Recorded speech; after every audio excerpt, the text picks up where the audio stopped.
STBXW of 23 years just tried to kill herself last night. Part 3. Part 3. The hits just keep on coming. I've been sitting in this for hours now. Didn't know where to post this, so this sub seemed appropriate. So, if you want a bit of backstory, check my post history for the details. I'm not keen on how linking to other subs here works, but my previous 2 entries are viewable in my profile. The quick version is this. I discovered my wife of 23 years 45F was having an affair with a 27 years old coworker. We have 2 sons, 22 and 17. I concocted a plan to completely upend her life centered around fooling her into thinking I was having an affair myself. I kept the rows going for over 2 months while compiling evidence of her infidelity as well as securing divorce papers and planning my exit strategy, slowly moving my personal belongings from our home to a new apartment, getting a new phone and number, separating my half of our shared income from our joint account, etc. On December 16, 2020, I gathered every bit of proof of her affair I'd compiled, printed it all out from start to that week, filed it all into 14 binders, packed 11 into gift-wrapped boxes and mailed them all out to the most important people in her life, as well as her HR department with an ETA between 12/22/12/24/20.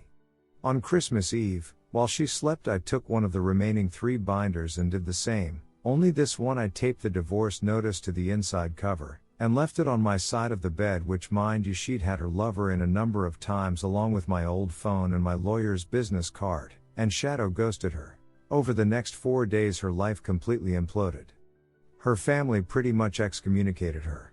Her friends, the ones who didn't know of the affair, ostracized, and my own mother took her to task, calling her the most scathing and vile things you could possibly think of. Her and her lover were also placed on administrative leave and eventually fired. Last week we had our divorce hearing, and settled on a legal separation into uncontested divorce, with a few provisions in place for transitional income since she's now unemployed. I'm to pay out the price for the utilities, $653 a month, until either she finds gainful employment, or upwards to 1 year after the date of the divorce's finalization, which is expected to be 3 months from now. She keeps the house, her car and her half of the shared assets. I keep my half of the assets, my vehicle's car, motorcycle and boat, and my vacation property cabin in the Poconos. After the hearing, we had one final exchange where she tried to explain away her infidelity and begged me to give her a second chance after the divorce is finalized. I of course said no, gave her some choice words and walked away from her forever. This brings us to last night. As only my closest friends, 2 sons, older sister and mother have my new contact info, and I've completely blocked my STBXW on all social outlets. She has had no means of reaching me since I left her Christmas Eve, but some our mutual friends still do. Last night I'm hanging out in my apartment and I get a voice call notification on Messenger from one of said friends, one of the few who hadn't abandoned her following me outing her affair. She didn't waste any time when I answered, and said she had went to check on Sue the STBXW and found her passed out in the bedroom, foaming out of the fountain with 2 bottles of empty pills next to her. She's in the ICU in critical, but stable condition. The doctors said that she will likely pull through. She's clearly not going to be well after. She begged and pleaded for me to come. Her parents and 2 of her sisters were also there at the hospital. My guess is they were notified after the hospital attempted to notify me, but Sue would still have my old as her emergency contact. I simply told her no. Sue's not my problem anymore, and she clearly decided she wanted to take the easy way out rather than deal with the shame and agony of the 23-year marriage she blew up. I then told her friend that if Sue's family were there, they can help her sort out the pieces, but as far as Sue and I are concerned, there is no Sue and I anymore. I then ended the call. I've had a few hours to sleep on it, and my sons called me this morning asking if I knew. I told them yes, but I also let both of them know that if they want to be there and supportive of their mother, I will not hold it against them or judge them for it. She is their mother after all. But I myself wash my hands of her, and care little to nothing about what she does for or to herself anymore. They were both a little taken back by this, but respected my stance. However, now that the news is broke about her suicide attempt, many of those friends who dropped her are all starting to surface again, and saying I need to be there for her. That even despite what she did to me, I need to support her in her time of need. I've also been informed that her AP tried to visit her this morning, but wasn't allowed because he's not family. I'm getting dogpiled on to go see her, but I feel nothing for this woman anymore. I haven't for a very long time. I checked out during the process of getting my payback for her betrayal, and I stand by the fact that I don't care at all for what she's done. In fact, it makes me hate her even more. She's the one who was unfaithful. She's the one who, though a near year-long fling with a guy 5 years older than her oldest son was worth destroying 23 years. And now that she has to face the consequences of her choices, she chooses the most selfish way of deal with. Even now, seeing as she's in all likelihood going to survive, she's cultivated immediate sympathy from everyone who took her to task, and I'm being made out to look like the jaded ex-husband unwilling to sympathize for her by most her family, not her dad. He's reached out to me over the last few hours and said he respects my decision to stay away. It's like I never even truly knew this woman. 23 ducking years and it comes to this. Yes, I know the way I broke things off with her may have put her in a poor mental state. But now a whole new can of worms has been opened up because either she had a complete mental breakdown and decided to self-delete herself, or she made an extremely risky and calculated move to cull favor back from people who just weeks prior condemned her for betraying me.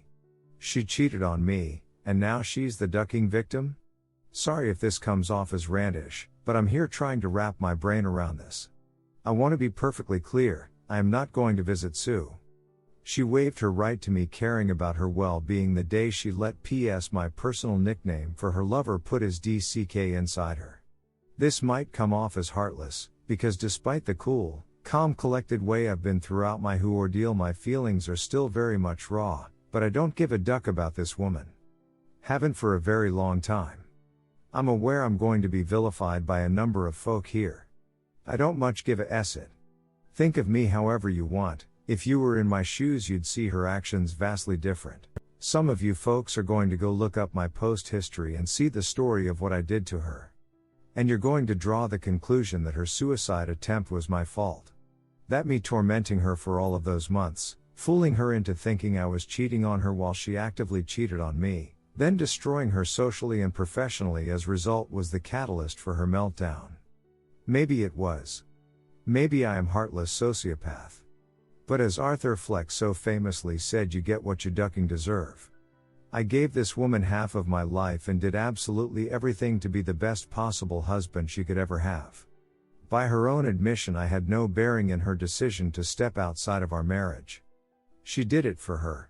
Her selfishness knows no bounds, and I am glad to be rid of her. If it makes me the bad guy because I will not go see her and never plan on interacting with her ever again, so be it. I hold true to my damn convictions. She made the choice to betray me. She made the choice to put her needs above the needs of our marriage. So now it's my turn to choose to me over everything else. She can rot in the darkest pit of hell for all I care. Let everyone else help her fix her. My obligation to ever care about her well-being ended the day we signed the separation agreement. I just needed to get this off of my chest. If you're going to cast judgment on me for feeling how I feel, save it. Like I said above, after 23 years and 2 children, I never really knew this woman after all. I have no sympathy for her, and I never will. Let her ducking rot. TLDR fooled my STBXW into thinking I was cheating for 4 months while she was having a year-long affair with a younger man. Executed a plan to destroy her life during the process, culminating with ghosting her and serving her divorce papers as she slept over Christmas Eve. Watched her life upended over the next 4 days while completely off the grid from her. Divorce hearing was last week. Settled on full separation leading to uncontested divorce. Last night, she tried to kill herself by overdosing on pills. Now everyone within her circle who ostracized her for cheating on me is flocking to her for support, and are actually mad at for not doing the same. Seriously, FML. Quick update. I've been informed by Sue's dad that she's been moved from the ICU to the mental health wing. Doctors are still monitoring her mental state. She's conscious and cognitive again, but obviously lethargic.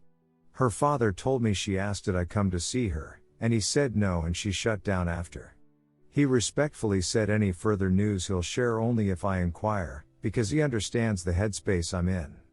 Also, I've scheduled counseling for 17. The first consultation is this coming Monday.